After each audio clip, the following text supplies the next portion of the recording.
আসসালামু আলাইকুম। কথা হলো কথা না, আমাদের দেশে বৈষম্য বিরতা দেখা দিচ্ছে যে সংখ্যালঘু যে আছে তাদের সাথে।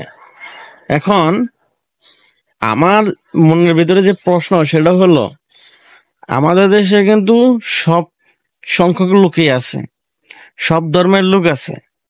এখন আমাদের দেশে যে সংখ্যাগুরু যে লোকগুলা ছিল বা আছে, তাদের পাশে যারা আছে বা তারা কি বলতে পারবো যে এসব লোকেদের কাছে যারা আক্রমণ হয়েছে?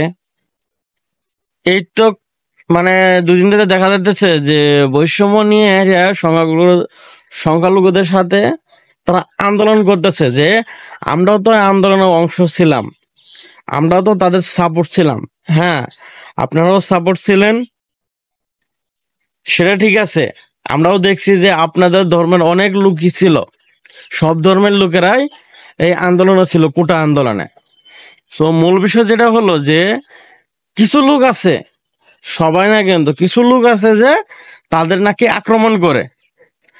আমার বিষয়টা হলো যে আপনাদের যে আশপাশে যে লোকগুলা আছে, তাদের তাদের কাছে এমন কোন লোক আছে যে মনে করেন যে আক্রমণের শিকার হয়েছে, গল লুটপাট করতেছে?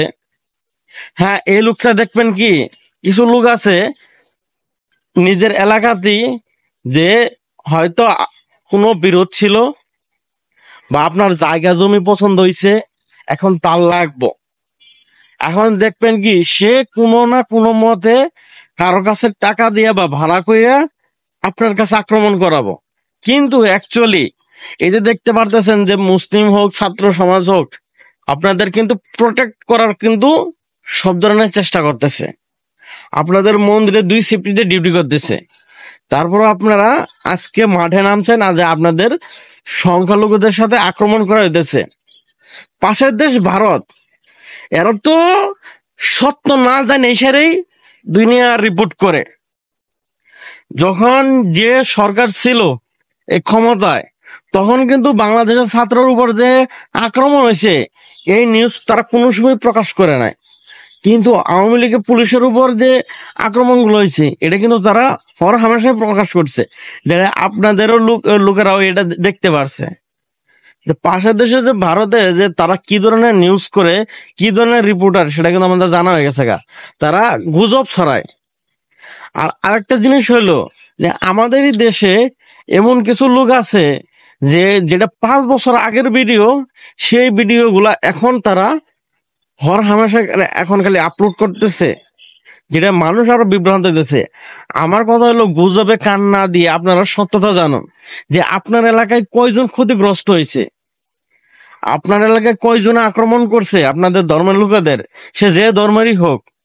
আর বৈষম্য বলতে গেলে কি খালি তো আপনারা হন নাই, এই যে আমাদের মুসলমানে যে মনে করেন দাড়ি রাখা সুন্নত, এখানকে দাড়ি রাখলে পরেও তাকে জঙ্গি বানায় লাইছে, তাকে জঙ্গি বানায় অপমান করছে। দাড়ি রাখার কারণে তাকে চাকরি তো বাদ দিয়ে দিছে, দাড়ি রাখার কারণে তার চাকরি হয় নাই। তাহলে এখন যদি আমরাও মুসলমানরাও যদি এখন আন্দোলনের নামে, তখন আপনারা কি বলবেন? সবচাইতে আলেম সমাজরা তারা অবহেলিত হয়েছে বেশি।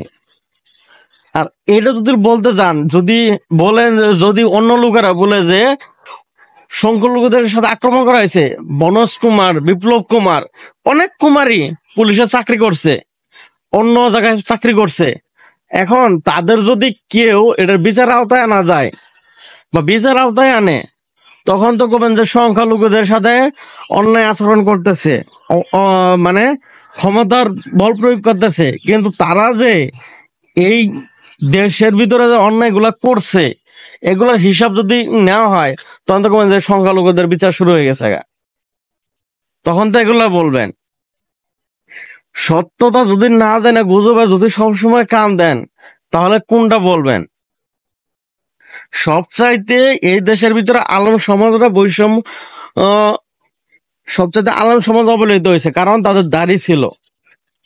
তারা এই গান বাজনা এগুলো শুনতো না, তারা ধর্মের বিষয়ে সবসময় অনুপ্রেরণা করতো মানুষকে। আর এগুলো কিছু কিছু নিউজ আছে, এগুলো ছোট ক্লিপ গুলা ওই যে ওয়াজ মাহফিলে আপনার ওই ক্লিপ গুলো খবর প্রচার করতো। এখন কোনটা বলবেন? আমরা একটা দেশে থাকি, সব ধর্মের লোক আছে, আপনাদের কেউ আক্রমণ করবো বিদায় দুই সেফটিতে পাহারা দেওয়া হইতেছে, তারপরে বলতেছেন যে আমাদের কেন আক্রমণ করে? আমরা তো আন্দোলনে ছিলাম ভাই, আমরা তো অস্বীকার করি না আপনার আন্দোলনে ছিলেন না। তাহলে গুজবে কান না দিয়ে সত্য তো জানুন, তারপরে সত্য প্রকাশ করুন। এটাই হলো আপনাদের কাছে আমার চাওয়া। খুদা হাফেজ।